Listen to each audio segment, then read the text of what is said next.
So to get started, I'll start with the summary of the dry season, the May through September dry season that we just completed. And not surprisingly, across the state, most locations had below average rainfall through the dry season. Most areas of the state did start off the dry season drought-free because of wet conditions earlier in the year. The big exception was Maui County, and that's because they had a wet season, 2019-2020 wet season compared to other counties. And so they got a head start as far as drought impacts. And so by the end of September, they ended up with the worst drought conditions across the state. In some areas, especially leeward areas of Molokai and Maui, they ended up with D3 conditions, which is the extreme drought category in the U.S. Drought Monitor map. And that has really affected agriculture operations, especially the ranching sector, where pasture conditions are extremely bad. And water conditions, the public water supply has also been affected. So the Maui County Department of Water has asked for conservation from water users for the upcountry and West Maui water systems. And even on Oahu, the Honolulu Board of Water Supply most recently, they requested water conservation measures from the public for the entire island of Oahu. So things have been pretty dry lately.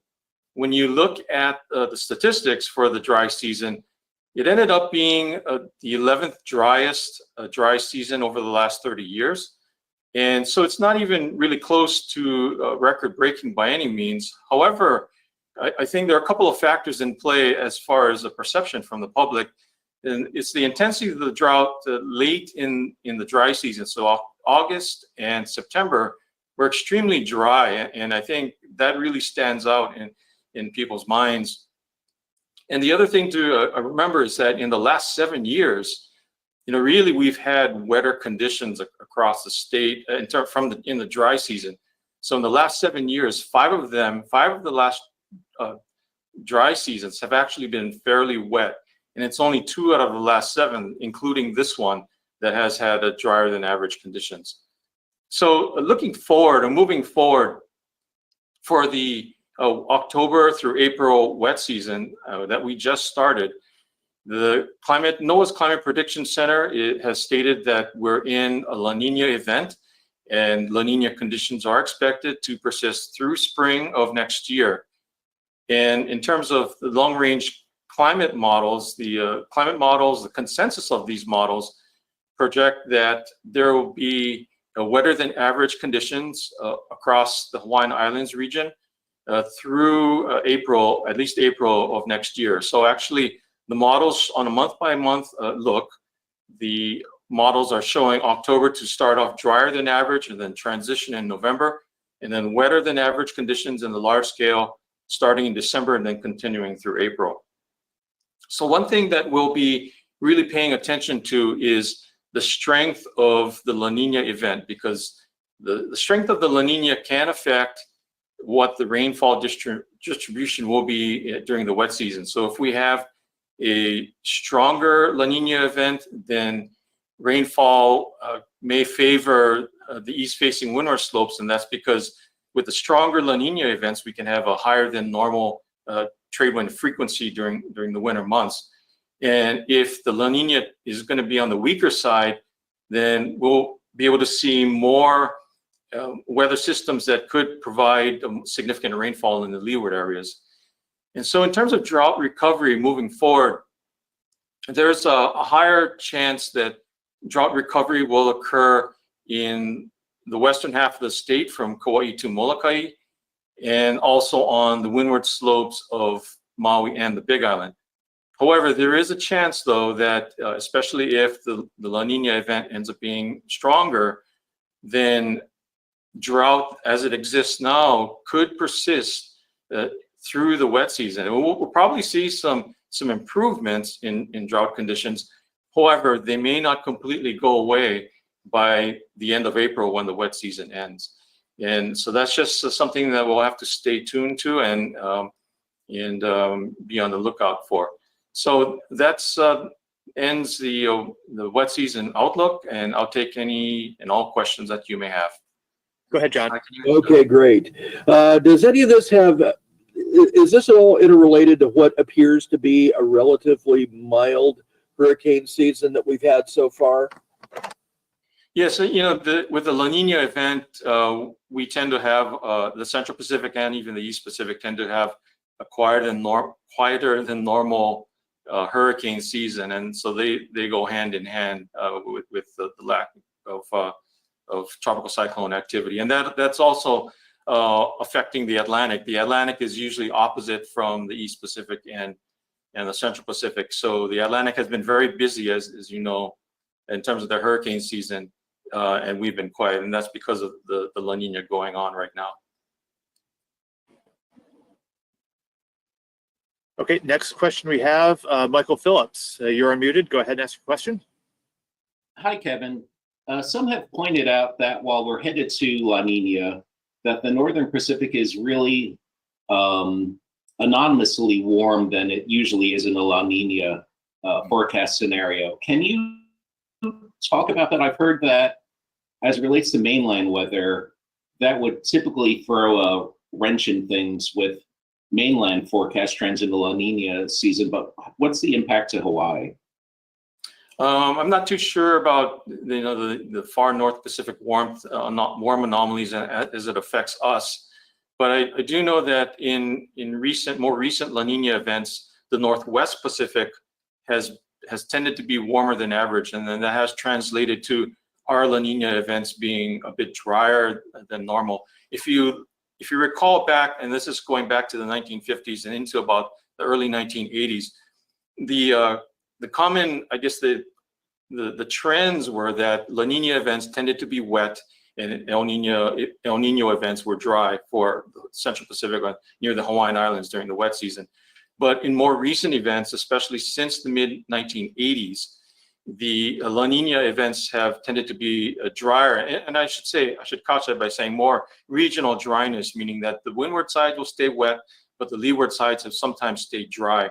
And so that's why in the outlook, I threw some caution in there because of the potential for drought as it exists now, because it's drought so significant in some areas of the state, it could persist through the wet season. And this happened back in 2010 to 2011 wet season.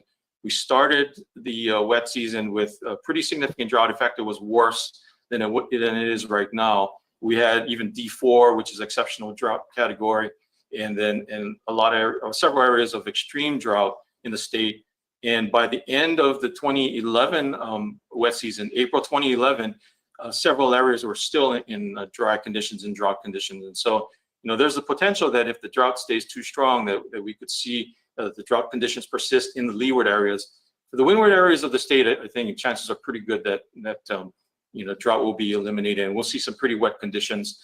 Some of these La Nina events have produced pretty big rain events, especially, for instance, Hilo area on the Big Island for John Burnett, who just spoke earlier. Back in the 2008 event, we had a really large 4-day, 40 inches of rain, I believe it was, in the Hilo and Puna areas. And so, the La Nina can produce quite a bit of windward rainfall, but in the leeward areas, it could persist, especially, again, if the La Nina stays too strong. Okay, Kevin, we have a typed question submitted by Mark C. asks, could you explain what exactly is, or what you mean by La Nina event? Oh, good question. That's El Nino and La Nina. These are large-scale climate cycles in the Pacific, and that relates to anomalous warming in the case of El Nino near the equator of the sea surface temperatures. And La Nina is the flip side of that, meaning anomalously cool sea surface temperatures near the equator. Then these conditions can translate to atmospheric effects.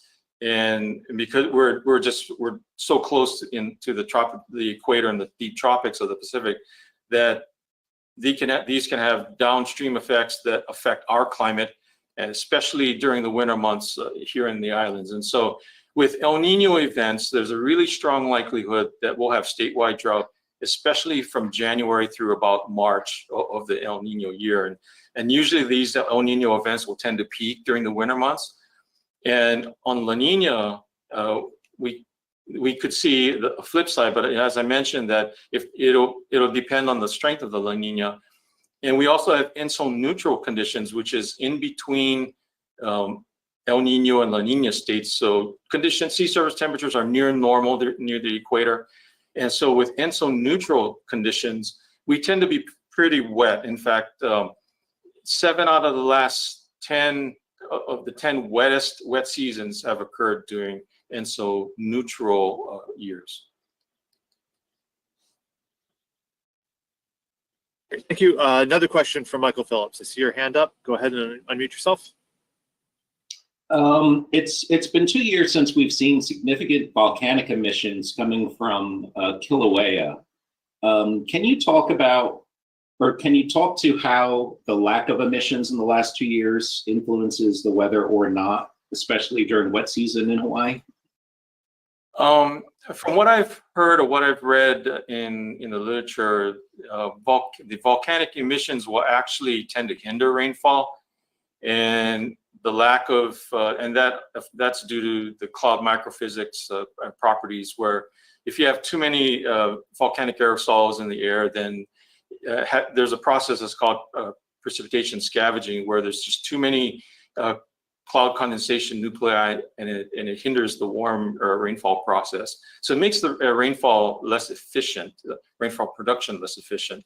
And so with the lack of volcanic emissions, it would tend, you would think that conditions return to normal or back to regular type of rainfall.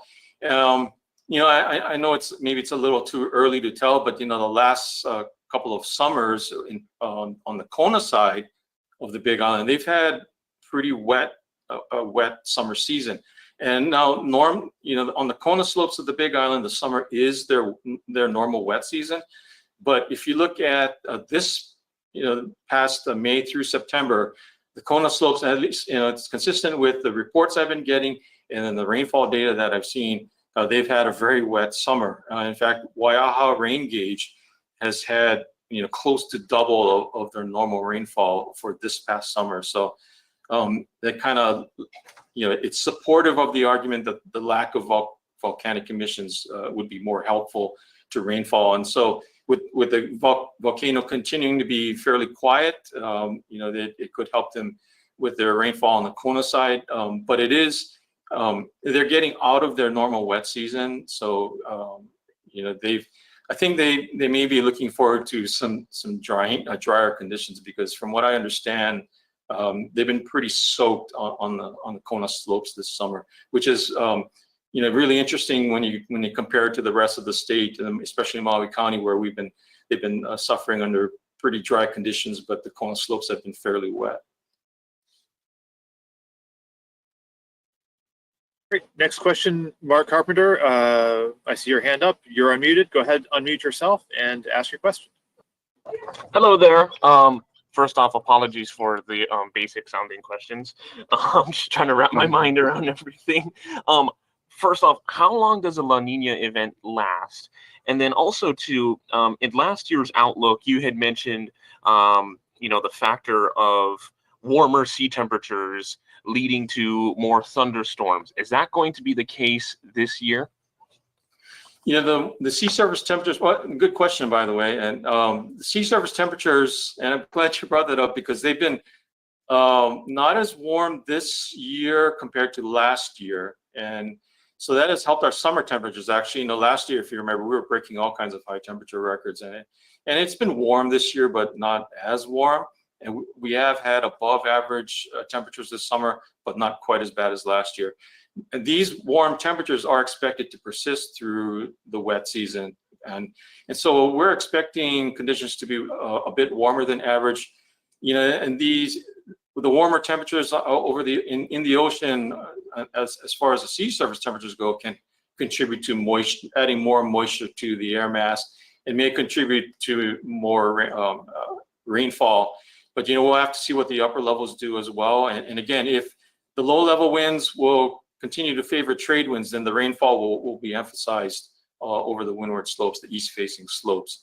And so as far as in terms of your first question, how long do these events last?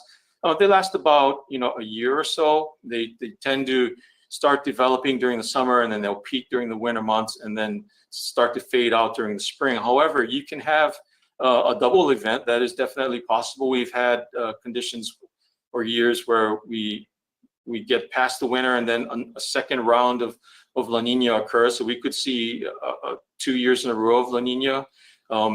And going on the flip side, if we were to have an El Nino, we could also have 2 El Ninos in a row. Usually they just last through one cycle or 1 year.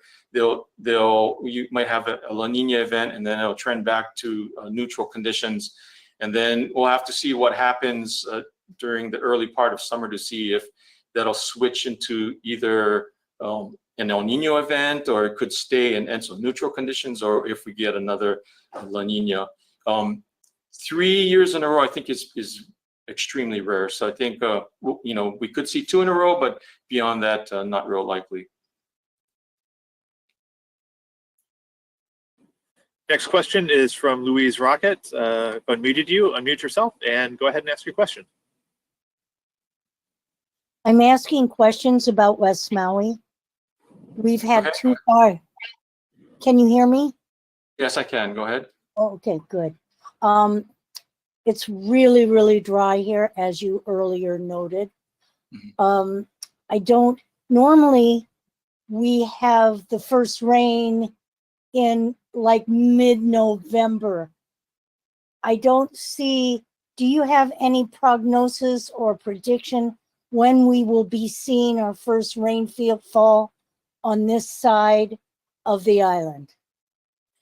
Looking through the rest of this month anyway, it looks like after we get this event that's going through now, which will mainly affect Kauai and potentially Oahu, we might revert back into trade wind conditions. So not real likely, but we'll have to see.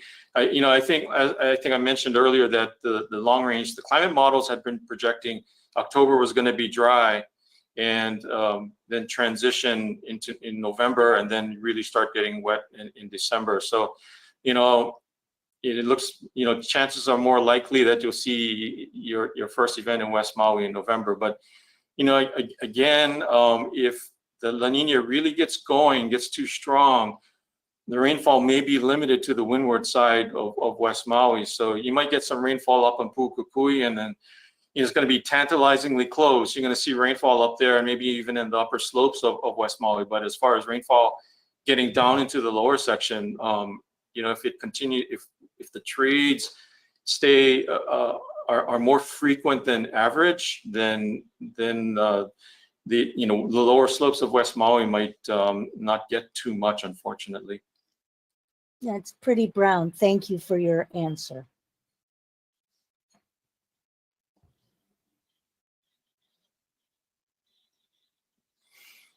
That looks all, oh. Okay,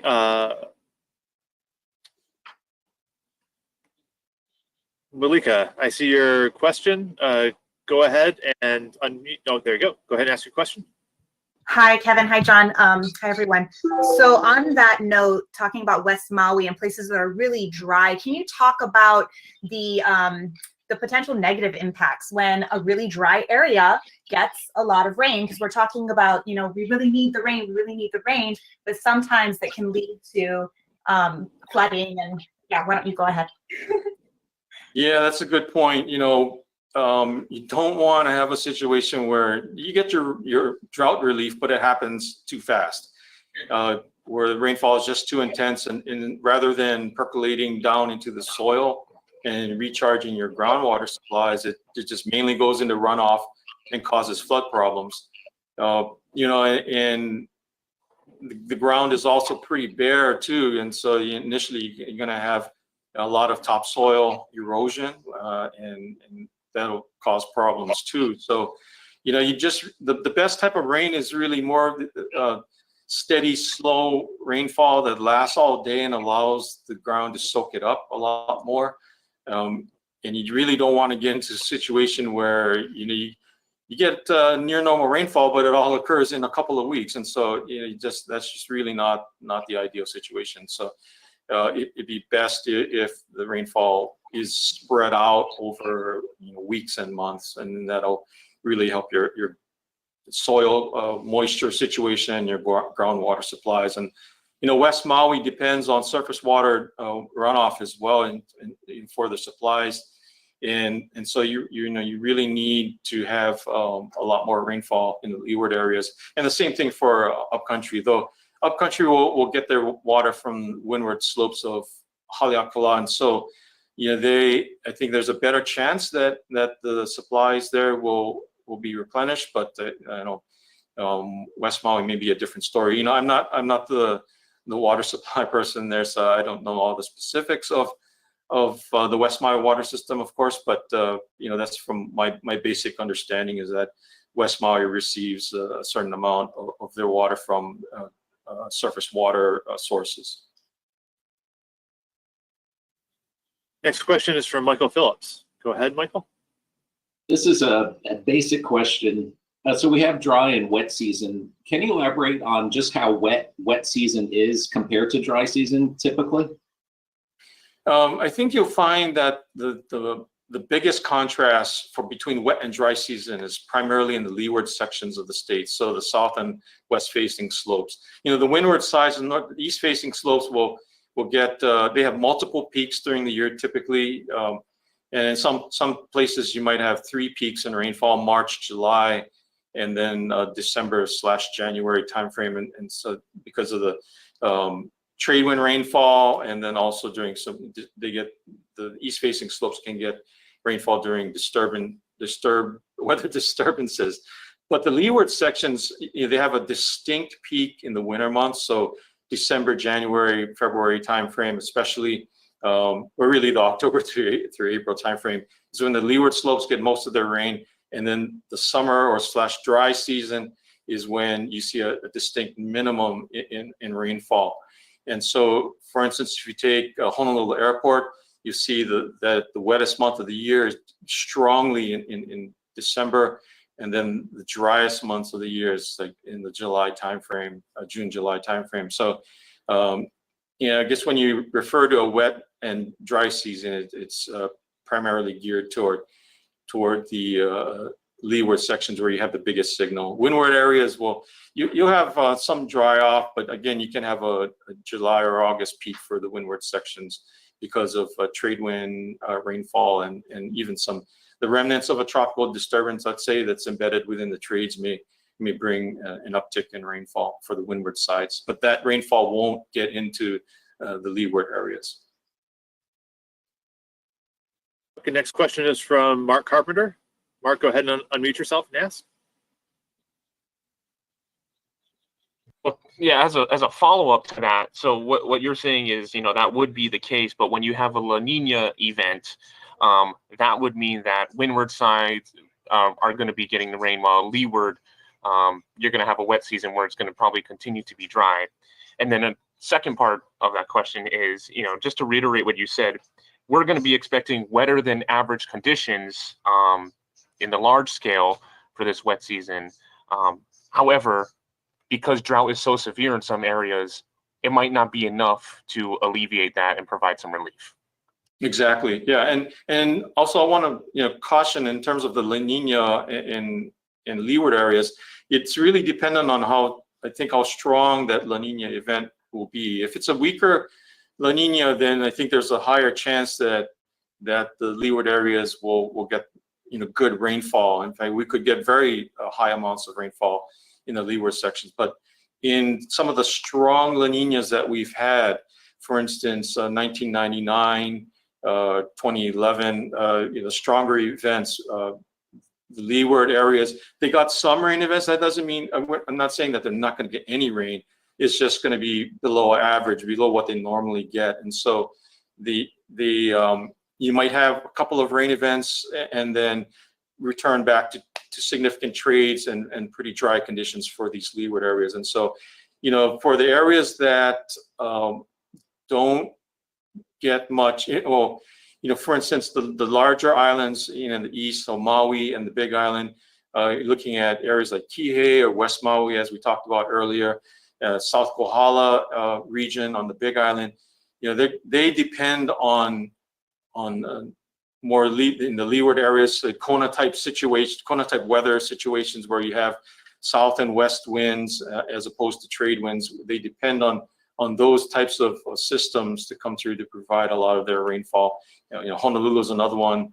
Honolulu Airport and in downtown area, they really depend on these either cold fronts to come through or Kona lows to develop, where you bring in a lot of moist southerly winds and rain bands to come through into the leeward areas, as opposed to having trade wind rainfall, which produces most of the rainfall on the east facing slopes and perhaps up in the Mauka regions, but doesn't quite get into leeward areas such as Waianae or Ewa or downtown Honolulu. Okay, Kevin, we have 2 more typed questions here, and then we'll wrap this up. Nina Wu asks, with warmer than average temperatures expected through April, will that mean more humidity and possibly thunderstorms with the rains? Does a La Nina year also mean more humidity? The La Nina year is, it's defined by conditions near the equator, and our local temperatures and humidity is dependent more on what the local sea surface temperatures are doing. In this case, what we have this year is that our temperatures remain slightly above average, and they're projected to remain above average through the wet season. And so we'll probably have warmer temperatures and then higher moisture content, so higher humidities for the rest of the wet season. And with the weather systems that come during this time of year, especially if we're going to get these upper level lows, regardless of if we could have trade wind conditions or Kona type winds, if we have strong upper level lows that create a lot of instability, then these systems can produce a lot of lightning. So you can have lightning, thunderstorms, even with trade wind conditions. And also, of course, if we have Kona type winds from the south and west with these larger low pressure systems, then of course these can produce quite a bit of lightning as well. So, and if we have more humidity, higher ocean temperatures, then that these conditions can produce more fuel for heavy rain and potentially more unstable conditions and lightning storms. But the thunderstorms are also dependent on the upper level instability. So we'll have to see, what results from that. And then another question from John Burnett. Is the Kona rainy season in the summer anomalous, even compared to leeward sides of the other islands? If so, is there a reason why that a layman might understand? Yeah, the Kona Slopes region of the state, it's a leeward section of the island, but it's unique in the state of Hawaii, where it's the only leeward area that has a distinct summertime rainfall maximum. And the reason for that is because during the summertime, when you have very persistent trade winds, you can establish a very regular afternoon upslope flow that creates clouds and showers during the late afternoon hours. And it's because it's a regular feature because of the persistent trade winds, and you get that afternoon upslope flow, then the rainfall is fairly regular. And as I just mentioned too, that the rainfall it also has a distinct peak in the afternoon hours. It's not something that you'll see usually in the morning.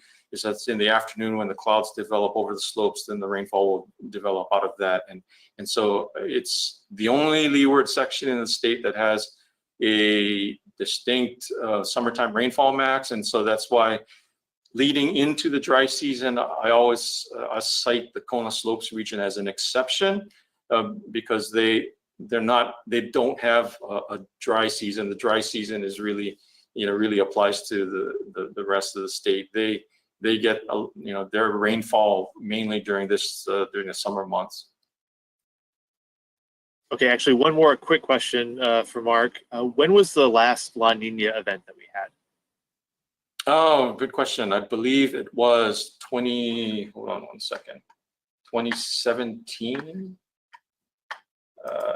Hold on.